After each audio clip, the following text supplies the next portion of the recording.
Hello everybody, and welcome back to another episode of the Unbearable Podcast. And today I'm going to be giving you my post-game reactions to a 3-2 loss in the shootout against the Nashville Predators. Your Chicago Blackhawks lose again. Bedard gets a point. And if there was an award for most amount of games blown in the second half of a game, Chicago would win it, and it wouldn't even be close. We once again fall short at the end of a game, and I mean, you could kind of see this coming from a mile away. But I'm going to go through the goals, go through the stats, and give my thoughts and opinions on the game. And let's get straight into it. Starting in the first period, Steven Stamkos on the power play. They win the face-off, and Steven Stamkos right next to the boards. Just an amazing shot. Right next to the boards. He gets the puck, gets cycled in the friggin' triangle. But an amazing shot goes right over, dude, why am I forgetting his name? Soderblom, thank you. Soderblom's shoulder, and I mean, it was just an amazing shot. To be honest with you, it was just an amazing shot. Nothing really much else to say there. And they start the game off 1-0. Then in the second period, Connor Bedard, the puck gets dumped in the Nashville zone, and Tyler Bertuzzi wins the puck off the boards, gets it to Connor Bedard, and Connor Bedard snapshot in the back of the net. Hustle, Tyler Bertuzzi, shout out Taylor Hall as well, fighting on the boards. Taylor Hall, freaking Tyler Bertuzzi, and Connor Bedard get it done, tie the game 1-1. Then Alec Martinez, it was a face-off in the Nashville defensive zone, our offensive zone, gets past to Jones, back to Alec Martinez, who dumps it by the net and bounces off the boards and goes in the back of the net. Got us a Bertuzzi, way to freaking battle and get the puck in there, way to win the face-off as well. Then in the third period, Philip Forsberg, the puck's in the center ice. It gets dumped, and Forsberg is just standing by himself at the blue line, gets the puck, and has a free lane, and snipes it in the back of the net.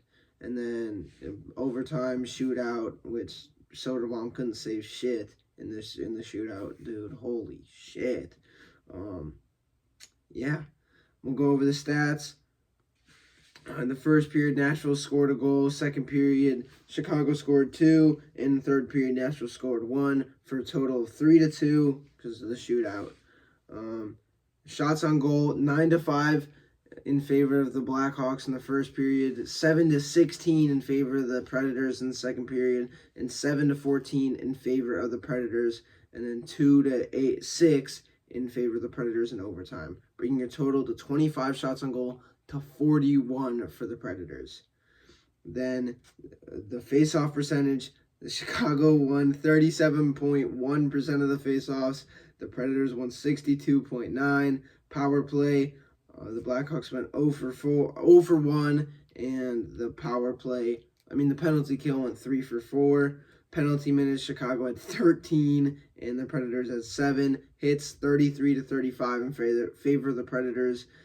Chicago had 18 block shots, and the Predators had 12. And the Predators take a 2-0 series lead in the 4-game series against the Blackhawks. 3 stars of the night. Number 1, Steven Stamkos. Number 2, Philip Forsberg. And number 3, Ryan O'Reilly. So, this game was just a clear case of the Blackhawks starting. They didn't even start the first period. The first period wasn't even that good. But starting off well, like the first half of the freaking eliminate the second half of the game. The Blackhawks look really good. But this is what we do every night. We We freaking start the game off well, and we're not able to finish. And that's what this team is right now. We are very good at starting games, but we cannot finish games for shit. If we have a lead and starting in the second half of the game, we shut down and go into a turtle mode and just let our goalie get shot on after shot after shot after shot after shot, and it's ridiculous. If we just try and get some sort of offense in that third period, I think we win. But we don't. It's just a crazy thing where the Blackhawks just, I don't in the second half of the game, they forget how to play offense and just go, all right, we're just gonna let our goalie get bombarded and cross our fingers that we win the game, and that's just never gonna work. That's never gonna work, and we just need to grow as a team if we want to go anywhere, which we're not going anywhere right now. Yeah. I feel bad for the Blackhawks goalies. I shit on them last year, but it was probably more the same last year. Didn't really watch any of the games last year because why would I? But the first Blackhawks post-game reaction from the Unbearable podcast, that went into a shootout, so that's exciting.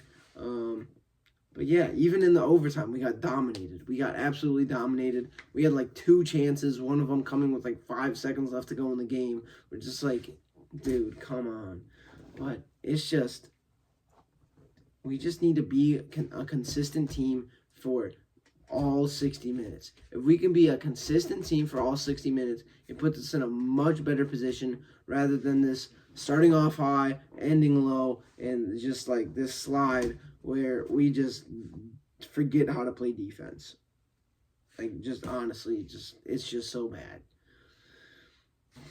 And, it goes back to what I was saying before Richardson was fired. It's the coaching. It's the coaching. If a team does the same thing game after game after game, it's the coaching. I'm sorry. Every once in a while, it's all right, yeah, the players are going to be players. But if your team does the same things over and over and over and over and over again, it's the coaching. Attitude reflects leadership, and obviously we are not doing a very good job in that department. Yeah. We didn't play bad. This was definitely one of the better games we've played, but against an opponent that, in the standings wise, we should be competing with. It was a very entertaining game for the first half offensively, but the second half, it was kind of just all right, will we be able to pull this out? And we weren't.